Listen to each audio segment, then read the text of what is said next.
নমস্কার, আমি দেশপ্রাণ মহাবিদ্যালয়ের অধ্যক্ষ ডক্টর সুবিকাশ জানা।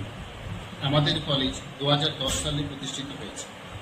বর্তমানে এই কলেজে প্রায় 850 জন ছাত্রছাত্রী রয়েছে। বর্তমানে এই কলেজে সহকারী অধ্যাপক এবং স্যাক মিলিয়ে 30 জন শিক্ষক শিক্ষিকা রয়েছেন। পশ্চিমবঙ্গ সরকার এবং বিদ্যাসাগর বিশ্ববিদ্যালয়ের নির্দেশিকা মেনে 2023-2024 শিক্ষাবর্ষ থেকে আমাদের কলেজে নিউ এডুকেশন পলিসি NEP এর সূচনা করা হয়েছে।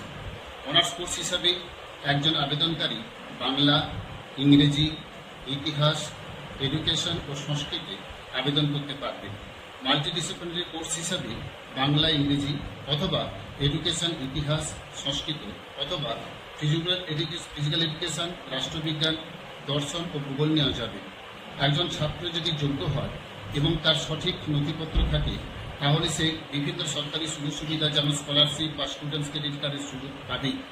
এই কলেজে বর্তমানে কোনো NIRF র্যাঙ্কিং নেই এবং বর্তমানে এই কলেজে ন্যাকের দ্বারাও স্বীকৃত নয়, তবে ন্যাকের স্বীকৃতি পাওয়ার জন্য চেষ্টা করা হচ্ছে এবং ইতিমধ্যে IIQ এ জমা করা হয়েছে। এই কলেজটির 9টি কক্ষ রয়েছে এবং 9টি কক্ষ ছাড়াও একটি স্মার্ট ক্লাসরুম রয়েছে। এছাড়া কলেজে লাইব্রেরি রয়েছে এবং কলেজ লাগোয়া খেলার মাঠ রয়েছে। বর্তমানে এই কলেজে হোস্টেলের কোনো সুবিধা নেই। এই কলেজে স্বীকৃত অ্যালুমিনি অ্যাসোসিয়েশন নেই, কিন্তু আমাদের বহু ছাত্রছাত্রী এখন জীবনে প্রতিষ্ঠিত। আমাদের কলেজ ন্যাশনাল হাইওয়ে 116B পাশে অবস্থিত। আমি অধ্যক্ষ হিসাবে ছাত্রছাত্রীদের আহ্বান জানাচ্ছি আমাদের কলেজে আবেদন করার জন্য।